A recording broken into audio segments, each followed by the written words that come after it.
नमस्कार, मैं हूँ मनविंदर। आप सभी राष्ट्रवादियों का एमबीएन नेटवर्क में एक बार फिर से बहुत-बहुत स्वागत है।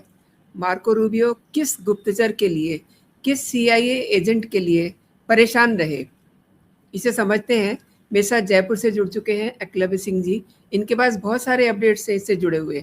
आप जल्दी से वीडियो को लाइक कर लीजिए। एकलव्य जी, बहुत-बहुत स्वागत है। नमस्कार।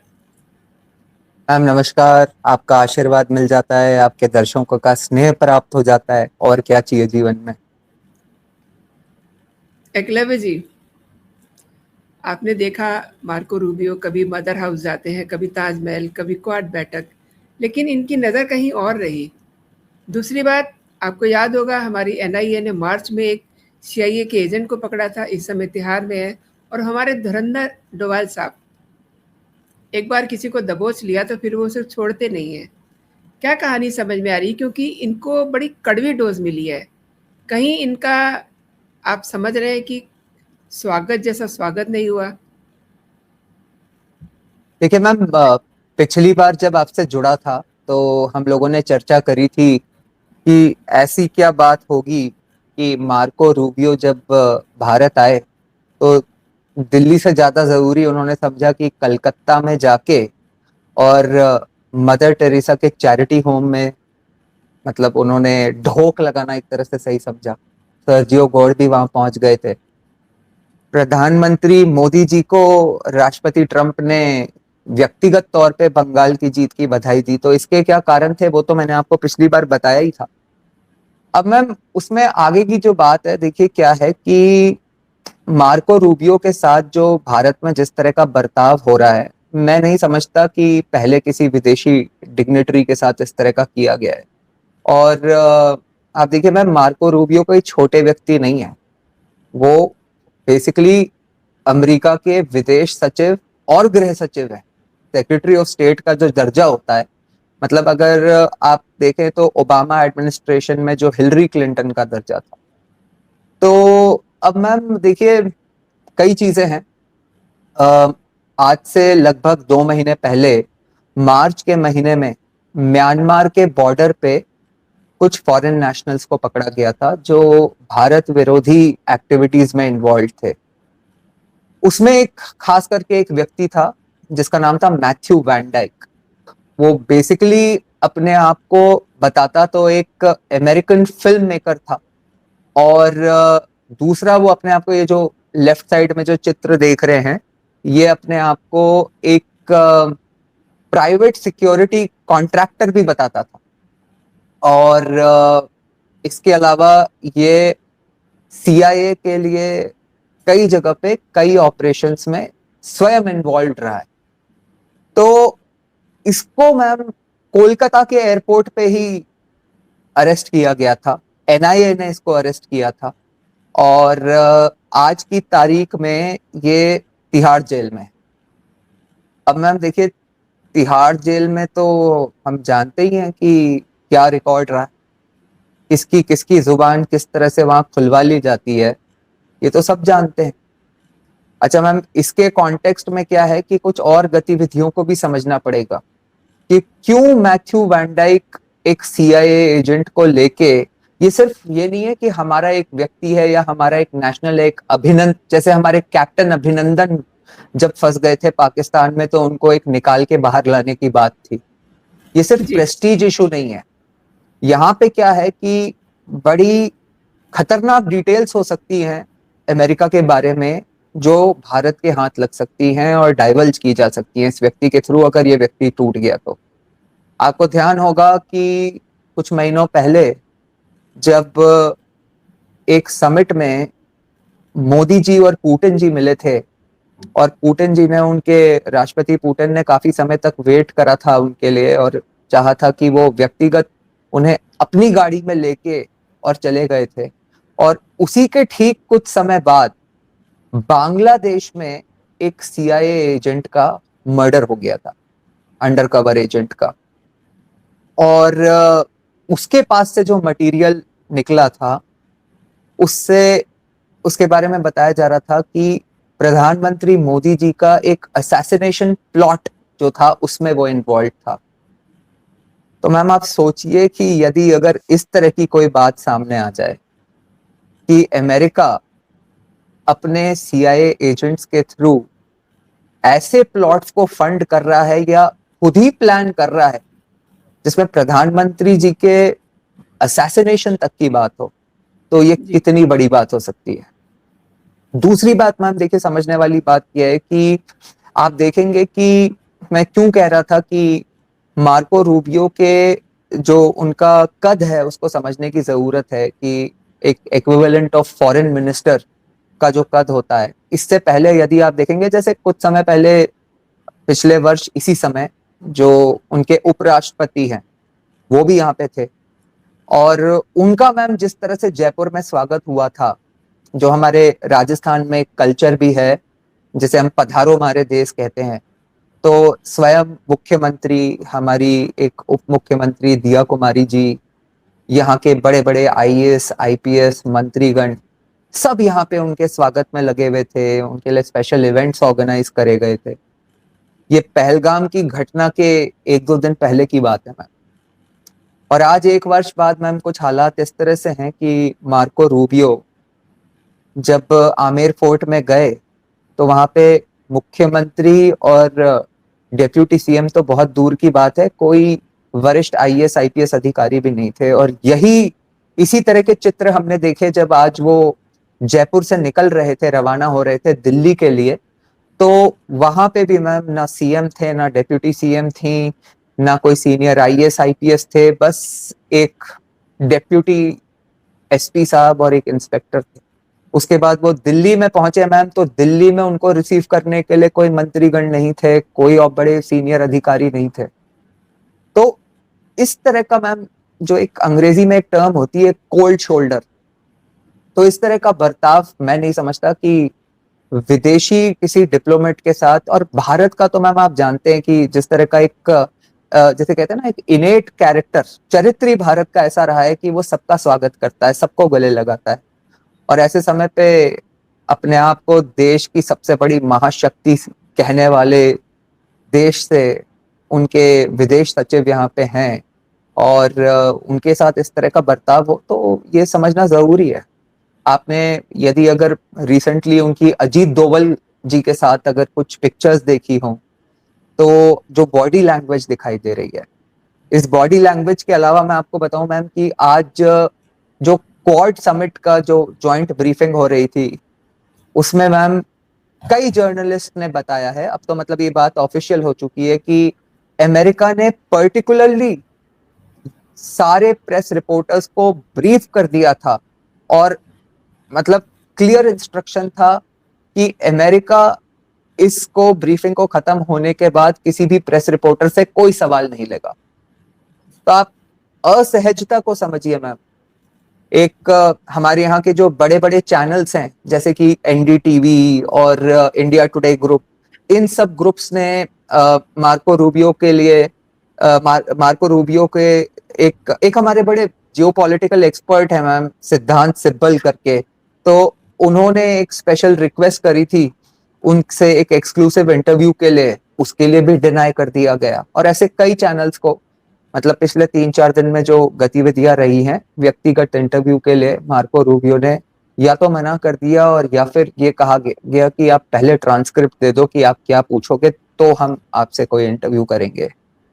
तो मैम ये तो सर्टन है कि इन चीजों को लेके एक असहजता है, और इसका सारा कारण जो मैंने आपको बताया मैम कि दो ही सबसे बड़े कारण हैं। एक तो जो बंगाल में मदर टेरेसा के चैरिटी होम के थ्रू जो सीआईए की फंडिंग का जो मैनिपुलेशन हो रहा था, और उसके लिए भारत के हाथ में जो आज सीआईए द्वारा जो गतिविधियां भारत में कराई जाती हैं, जो भारत विरोधी शक्तियों को जो मदद करी जाती है, उसके लिए जो भारत के हाथ में उनका स्वयं का एक सीआईए एजेंट हमारी तिहाड़ जेल में बैठा हुआ है। तो ये कारण है मैम कि आप देखिए कि किस तरह से आपने देखा होगा कि परसों जब यूएस कॉन्सुलेट में मार्को रूबियो के लिए एक स्पेशल रिसेप्शन रखा गया था, तो वहां पे सर्जियो गॉर्ड ने अपना फोन निकाल के और स्पीकर फोन पे लोगों को सुना रहे थे कि राष्ट्रपति ट्रंप कहना चाह रहे हैं कि I love India, I love प्रधानमंत्री मोदी और इस तरह की बातें कर रहे थे। तो ये कि आप मतलब मैं कोई इसमें कोई बहुत ज्यादा एक्सपर्ट वाली कमेंट्री की इसमें आवश्यकता नहीं है मैम।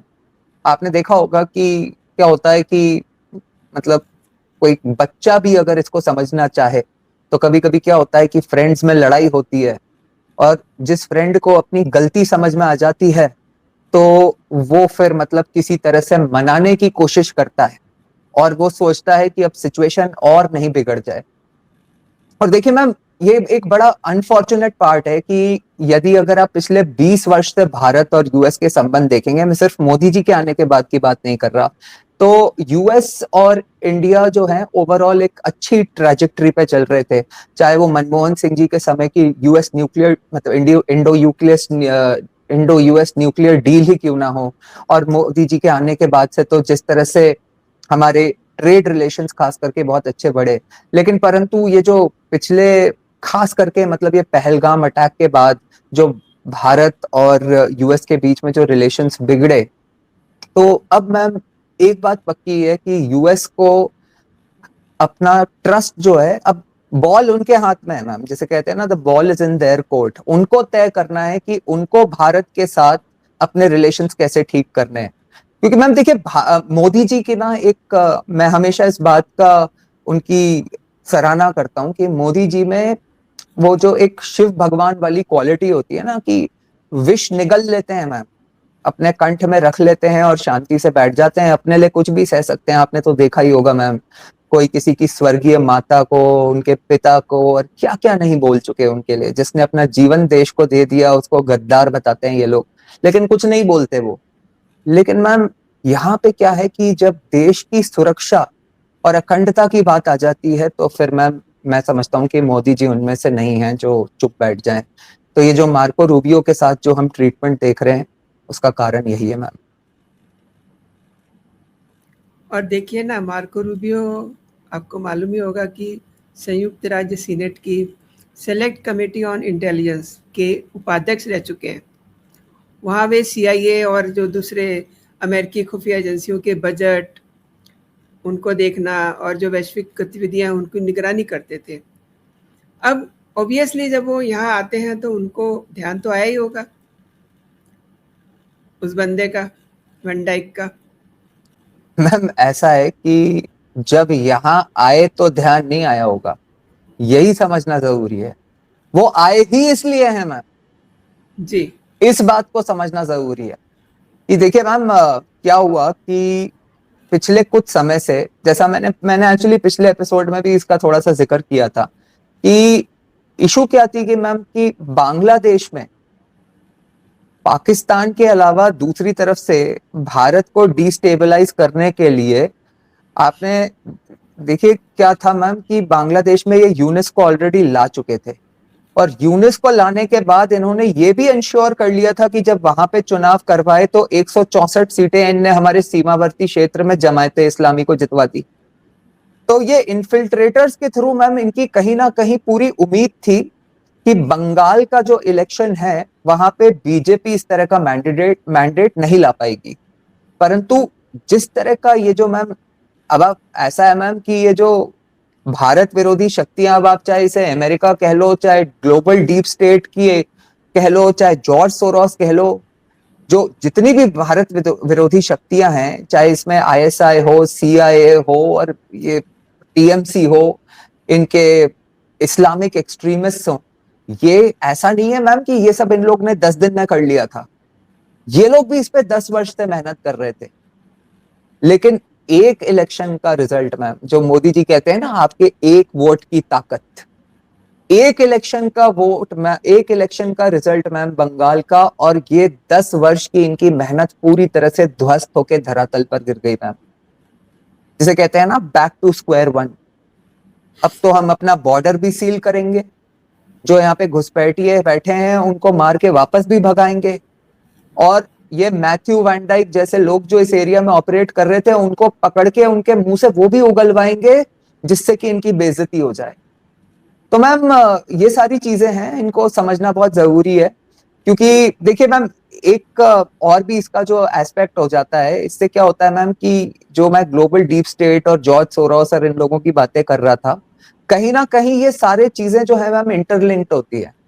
ऐसा तो नहीं है ना कि जो ये हो रहा है उसी समय इस देश में कॉकरोच जनता पार्टी बन रही है, और इसी समय पे मैम आप देखिए कि हमारा विपक्ष, जिसको कि कॉमन सेंसिकली ये सोचना चाहिए कि जहां दूसरे देशों में, मतलब चाइना जैसे देश में 33% दाम बढ़े हुए हैं, यूएस जैसे देश में 47% दाम बढ़े हुए हैं, वहां पे हमारे देश में जब 5-7 रुपए की मात्र वृद्धि हो जा रही है, जो कि 4 वर्ष से 1 रुपए की वृद्धि नहीं हुई थी, वहां पे हमारे लीडर ऑफ ऑपोजिशन साथ खड़े होने की जगह सरकार के कह रहे हैं कि हमारा प्रधानमंत्री गद्दार है। तो मैम ये, और ऐसा आपको पता होगा ना मैम, आपने देखा होगा कि जिस दिन ये बंगाल चुनाव के रिजल्ट्स आ रहे थे, राहुल गांधी जी मस्कट में थे, देखे होंगे ना आपने वो चित्र।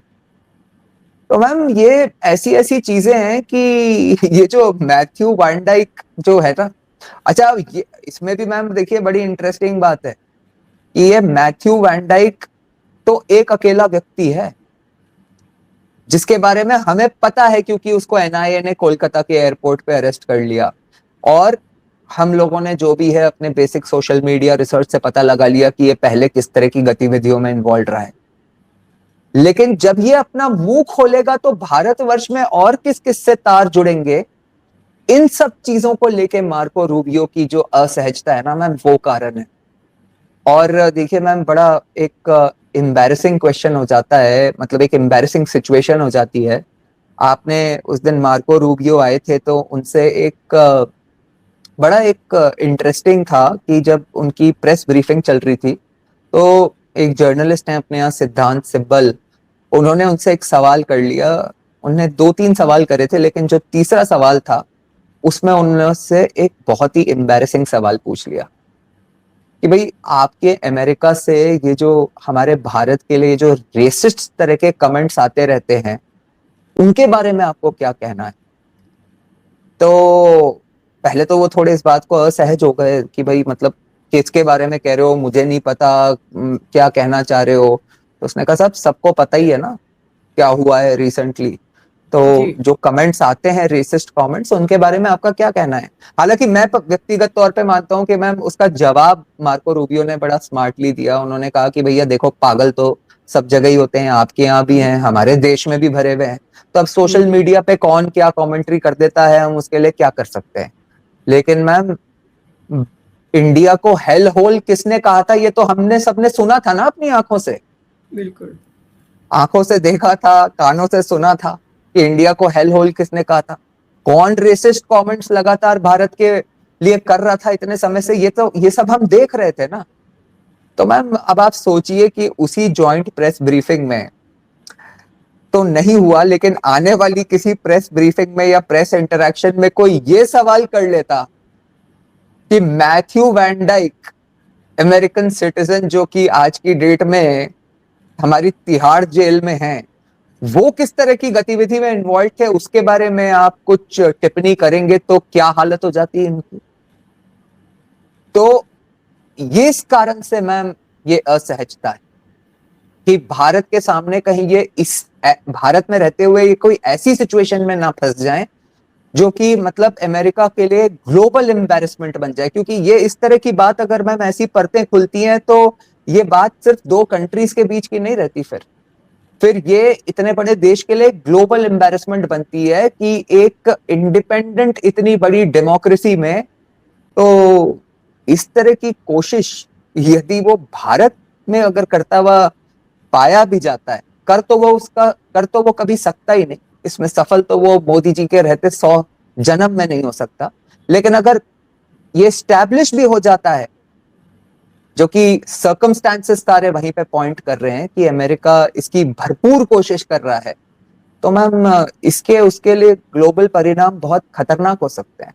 ऑलरेडी आप देखेंगे कि इस विश्व संकट के बाद मैम, चाहे यूरोप हो, चाहे हमारे अफ्रीकन नेशंस हो, चाहे एशियन नेशंस हो, ठीक है अब अमेरिका से एक लॉन्ग स्टैंडिंग ट्रेड रिलेशंस रहे हैं, तो सब लोग कोई ज्यादा खुल के नहीं बोलते, लेकिन कोई भी अमेरिका से खुश नहीं है मैम, ये तो साफ है। और समय समय पर लोग जाहिर भी कर रहे हैं, इंक्लूडिंग यूरोपियन नेशंस जो कि पूरी तरह से उन पर निर्भर हैं। आपने एकलव्य जी बहुत बड़ी बात की है। अब देखिए 4 जगह पे वो रुकते हैं, उन्हें कौन रिसीव करता है? आपने जो बात की, उनका किस तरीके का स्वागत होता है? आपको किस लेवल के बंदे दिखाई देते हैं वहाँ खड़े हुए? कलकत्ता से लेकर के आप जयपुर में बैठे हुए हैं इस समय, तो आपने जयपुर में भी देखा, दिल्ली में भी रेदर देखा। ये एक तरह से ट्रंप को भी कहीं न कहीं मैसेजिंग है, क्योंकि देखिए वो ट्रंप के विदेश मंत्री हैं और अपने इस पद के तहत वो CIA सहित तमाम जो अमेरिकी खुफिया एजेंसियाँ हैं, उनसे जो जानकारियाँ मिलती हैं, वो अपने ही देश के फ़ायदे के लिए तो यूज़ करते हैं उन्हें, इज़न्ट इट? देखिए मैम, जो मैच्योर्ड गवर्नमेंट्स या मैच्योर्ड डेमोक्रेसीज होती हैं वो इसी तरह से आचरण करती हैं। हम उनमें से नहीं हैं जो ट्रंप के स्तर पे गिराएं। इसको अब्सॉर्ब करने के बाद इसी तरह के कि हमने इसको कैसे रिसीव किया है और क्यों ये एक्सेप्टेबल नहीं है, इसका इसी तरह से सटल डिप्लोमेटिक मैसेजेस दिए जाते हैं।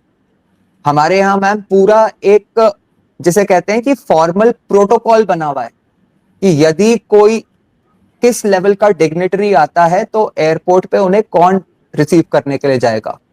हर स्टेट में एक डिपार्टमेंट होता है GAD, जिसका नाम होता है जनरल एडमिनिस्ट्रेशन डिपार्टमेंट। तो उसके जो भी सेक्रेटरी होते हैं या चेयरपर्सन होते हैं, उन्हें ही चीफ ऑफ प्रोटोकॉल कहा जाता है।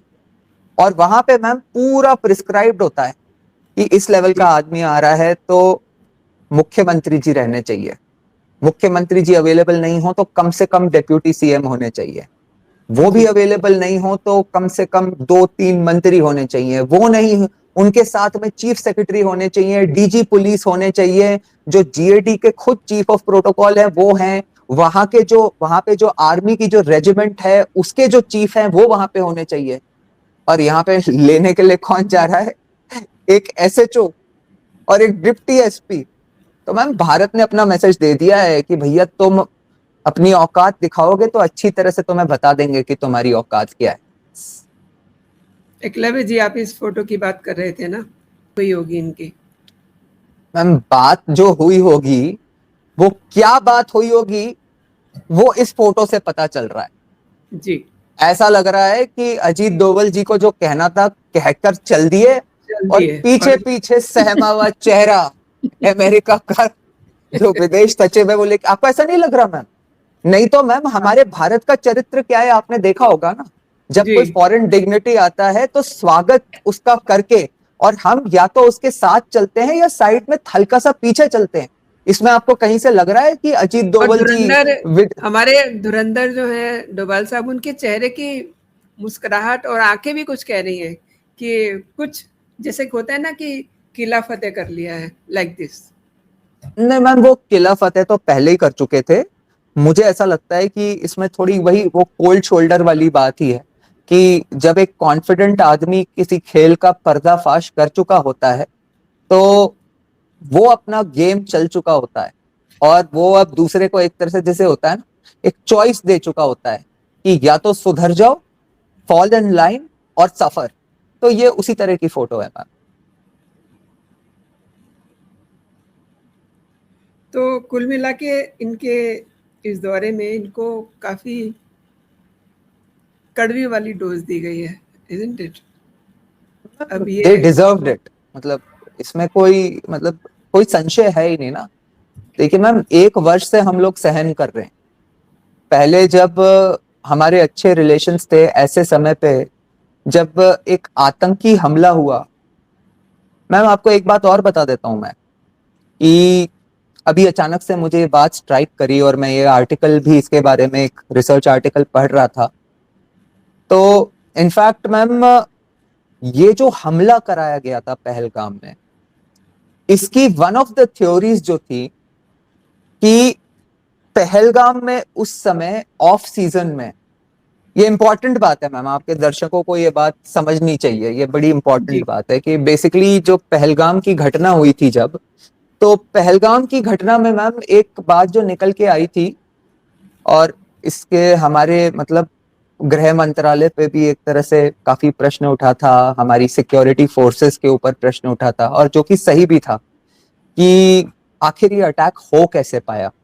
जी। तो मैम ये, क्योंकि बेसिकली जब ऑफ सीजन था ये मैम, तो ऑफ सीजन के समय में, ऑफ सीजन में कहने का मतलब ये है मैम कि वो जो पर्टिकुलर स्पॉट जहां पे ये आतंकी घटना हुई थी वो उस समय मैम क्लोज्ड रहता था, लेकिन कोई प्राइवेट टूर ऑपरेटर्स थे जो इन लोगों को वहां पे लेके चले गए थे। तो उस समय क्या था कि क्योंकि वो एरिया क्वार्टर्ड ऑफ रहता था उस समय, तो वहां पे सिक्योरिटी फोर्सेस का उस लेवल का वहां पे डिप्लॉयमेंट नहीं था। ये प्रश्न ये उठा था कि भाई हमारी सिक्योरिटी क्यों नहीं थी। वो सिक्योरिटी इसलिए नहीं थी क्योंकि वो एरिया क्लोज्ड रहता था, और कोई भी वहां पे टूरिज्म एक्टिविटीज जब स्टार्ट करनी होती थी, जो कि जनरली जून के महीने में होती थी, तो जून तो अभी हुई नहीं थी, तो जून के महीने में पहले सिक्योरिटी फोर्सेस को इन्फॉर्म किया जाता था, वो एक अथॉरिटी लेटर देते थे, और उसके बाद ही वहां पे टूरिस्ट गतिविधियां होती थी। लेकिन ये उससे पहले ही हो गया। तो मैम एक थ्योरी ये भी इमर्ज करी थी उस समय कि यहां पे एक खाली एरिया है और यहां से यहां पे पहुंचा जा सकता है। इसकी सैटेलाइट इमेजरी पाकिस्तान को देने में भी सीआईए ने मदद करी थी। तो मैम इस तरह की चीजें हैं। अब ये जो वैन डाइक वगैरह अगर हमारे हाथ लगे हुए हैं, तो मैम आप सोचिए कि किस लेवल की परतें खुल सकती हैं कि भारत में आतंकी गतिविधियों में अमेरिका का डायरेक्ट इन्वॉल्वमेंट था। तो यदि इस तरह की चीजें होती हैं मैम, तो ये बहुत अमेरिका को असहज करने वाली बात तो है। तो मैम अभी परतें क्या क्या खुलने वाली हैं, और मुझे ऐसा लगता है मैम भारत का ऐसा कैरेक्टर है कि कई बार क्या होता है मैम कि मैं तो ऐसा मानता हूं कि ऐसी कई चीजें होंगी जो भारत को ऑलरेडी पता होंगी। जी। अभी वो बस एक तरह से अमेरिका को चेतावनी दे रहा है कि भैया अभी भी समय है, सुधर जाओ। ये वो भारत नहीं है कांग्रेस के राज वाला, ये मोदी का भारत है, भारी पड़ जाएगा मामला। बिल्कुल सही कहा आपने। और क्योंकि पहलगाम के बाद जो ऑप सिंदूर किया गया, उसमें भारत की ताकत मतलब केवल अमेरिका ने नहीं देखी, पूरी दुनिया ने देखी। अब भारत को उनकी ज़रूरत नहीं है, उनको भारत की ज़रूरत है। एकलव्य जी, आपने मेरे दर्शकों को एक तरह से आई ओपनर जानकारी दी है। आपका बहुत बहुत धन्यवाद मेरे साथ जुड़ने के लिए और मेरे लिए समय निकालने के लिए। Thanks a lot. जय हिंद, जय भारत। जय भारत मैम, जय हिंद। जय हिंद।